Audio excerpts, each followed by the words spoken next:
Imagine walking into your marriage thinking you built a safe home for your kids, only to discover that every family dinner, every goodbye kiss, every I love you might be a lie.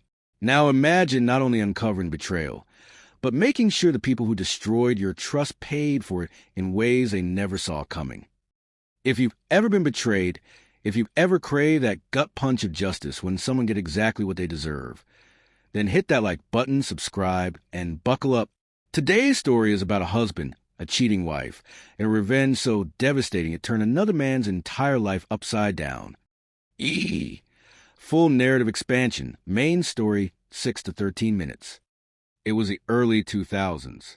AOL dial-up tones still filled the air. Flip phones were cutting edge, and I thought I had a normal, if not perfect, marriage.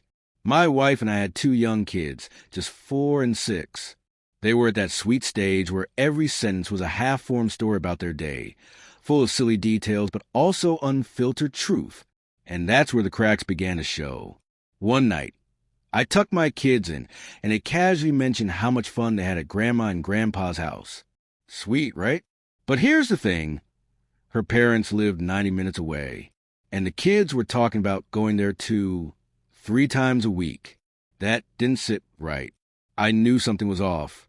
So I asked my wife, calmly, casually, "Hey, why are the kids saying they're at your parents so often?" She brushed it off with a smile that didn't quite reach her eyes. "Oh, they're just exaggerating." But here's the thing about lies. Bad liars always think they sound smarter than they do. Her tone cracked. Her body language screamed guilt. That's when I started checking her car's mileage. Old school detective work. No GPS tracking apps back then.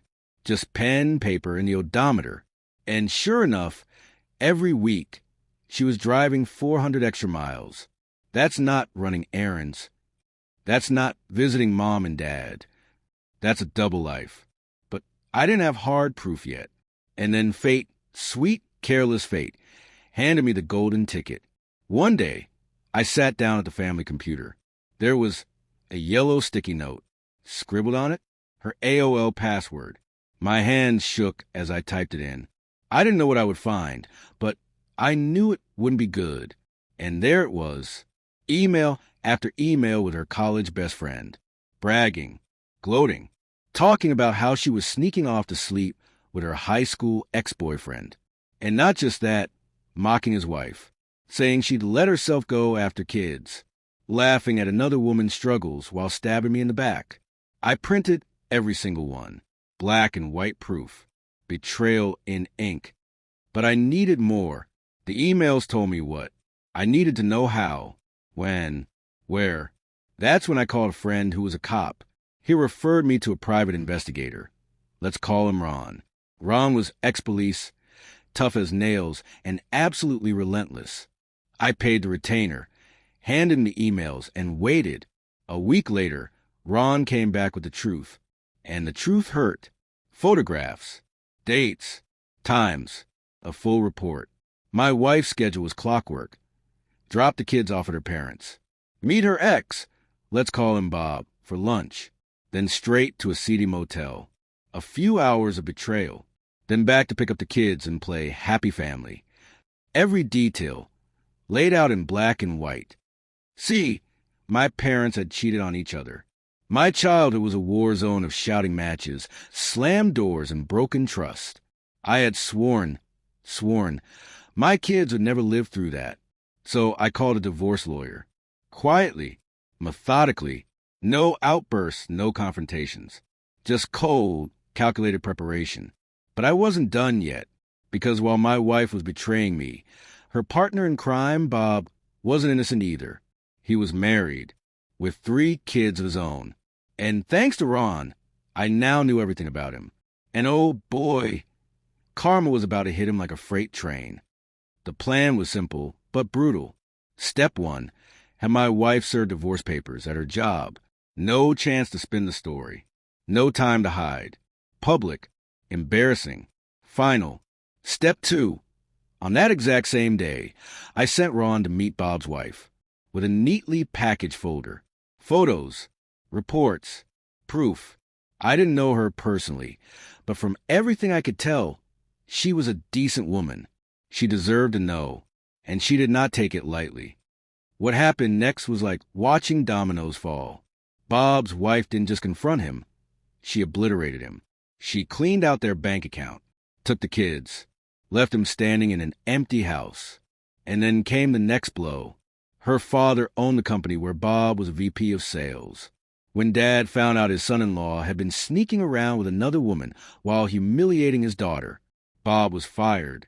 Instantly. And the house Bob lived in? That was her parents' property too. Evicted. Gone. It didn't stop there. Court records showed their divorce was a full-scale war. Screaming matches. Police reports. Restraining orders. At one point, Bob tried to storm a house.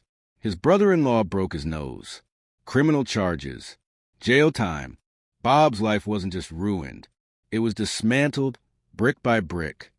As for me, my divorce was clean. I kept things focused on the kids. I refused to let her betrayal drag me into the mud. Over the years, we managed a civil relationship for the sake of our children. They grew up knowing both parents loved them, even if the marriage had failed. And now that they're adults, I don't speak to her at all. She's just the mother of my kids. Nothing more. And Bob, he vanished. Last I heard, he skipped the state. No job, no family, no stability. Just gone. His ex-wife, on the other hand, thrived. She worked for her dad's company, eventually took it over. She rebuilt her life from the ashes he left her in. Karma doesn't always work on our timeline. But when it hits hard. The day my wife was handed divorce papers at work was the same day Bob's wife learned the truth. Two cheaters thought they could hide behind lies, behind long drives and sleazy motels. But by sundown, both their world had imploded. And the best part? I didn't even have to raise my voice. Justice handled itself. Betrayal is poison. It eats away at trust, at love, at family. But sometimes justice isn't loud. Sometimes it's quiet, cold, ruthless. And when it comes, it leaves nothing standing. If this story gave you chills, smash that like button and drop a comment. What's the most satisfying revenge you've ever witnessed? And don't forget to subscribe for more true stories of betrayal and justice. Until next time, remember, karma always finds its mark.